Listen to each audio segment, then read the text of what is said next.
I've heard from a Republican source familiar with turnout, again, just on the Republican side, saying that they are on pace for a record-breaking night. Based on the early entrance polls that we're getting, it looks like there's a three-man race on the Republican side. Donald Trump, Ted Cruz, and Marco Rubio. This is what a capacity crowd looks like. Real-time voting as you're looking at it, real-time counting, live on international television.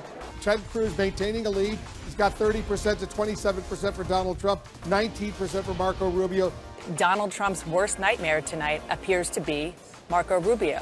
Ted Cruz's best gift tonight appears to be Marco Rubio. Percent for Hillary Clinton, 49% for Bernie Sanders, 73% of the caucus sites reporting it's getting closer and closer and closer. Espresso time. I've just heard from a source very close to Governor Martin O'Malley who tells me that he will suspend his campaign probably within the next 40 minutes, 9:30 Central Time.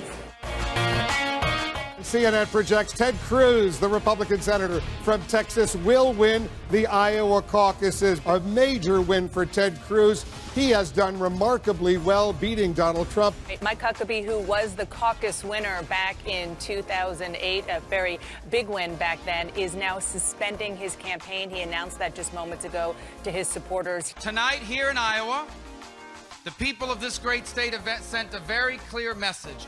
God bless the great state of Iowa. Once again, all the pundits were wrong about Donald Trump, but this time they were overestimating him. There was record turnout, all these new Iowa caucus goers, and yet they weren't turning out for him as so many pundits thought they would be.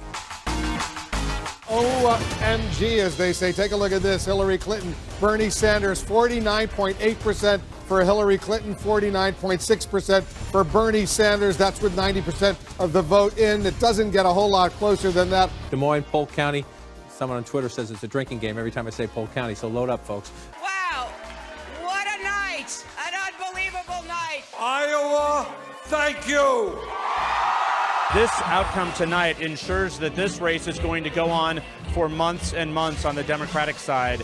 I can't believe I actually have to say this, but for the first time in a long time, the press was right. I am here to announce that I am officially endorsing Ted Cruz to become the first Hispanic president of the United States. Breaking tonight, Ted Cruz getting a historic endorsement from one of the most iconic conservative voices in the country. Glenn Beck taking to the campaign trail in Iowa Saturday, throwing his support behind a presidential candidate for the first time in nearly 40 years of broadcasting. And with most experts suggesting the GOP race may be down to just two candidates in particular in Iowa, Mr. Beck's endorsement of one of those men came with a lengthy and repeated warning about the other. Mr. Trump is saying over and over again on the road, I will make America great again. I will make America great. That's not true. It's not even possible. Each of us as individuals, living our own dreams, making our own way, charting our own course, that is what makes America great.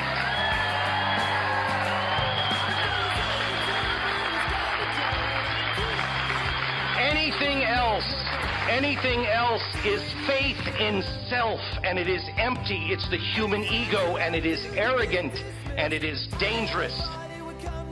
Glenn Beck is the founder of The Blaze and a #1 New York Times bestselling author of The Immortal Nicholas. Glenn, it's great to see you. So why now, after 40 years, did you feel compelled to come out and endorse a candidate? A couple of reasons, Megan. I've never endorsed anybody for any office at all, mainly because half my career nobody cared. The second half, I've never wanted to put my name on somebody. My credibility I've worked hard for, and I'm not going to put my name on some guy and then have him go to Washington and not be that guy. Ted Cruz, I have watched, and I told him, 4 years ago when he went into the Senate, I said, I don't know if I trust you. You say all the good things, but if you go to Washington, I'm going to be your worst nightmare if you start to be a weasel.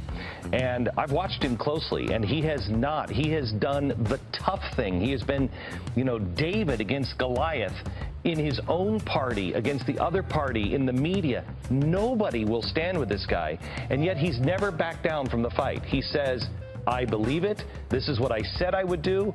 I'm going to do these things. But you know, his detractors, including Donald Trump, see that as not necessarily a positive. Trump calls him a nasty guy who can't get along with anyone, calls him a whack job, says he tells lies, and is using his inability to get along with people in Washington as a negative in terms of getting things done. Here's the part. Donald Trump said this weekend that he is going to, look, he has to cut deals, and we have to be part of the establishment. I'm quoting him. Yeah, I'm going to have to be part of the establishment to be able to get things done. Well, that's the problem. That's what stopped me with Rand Paul.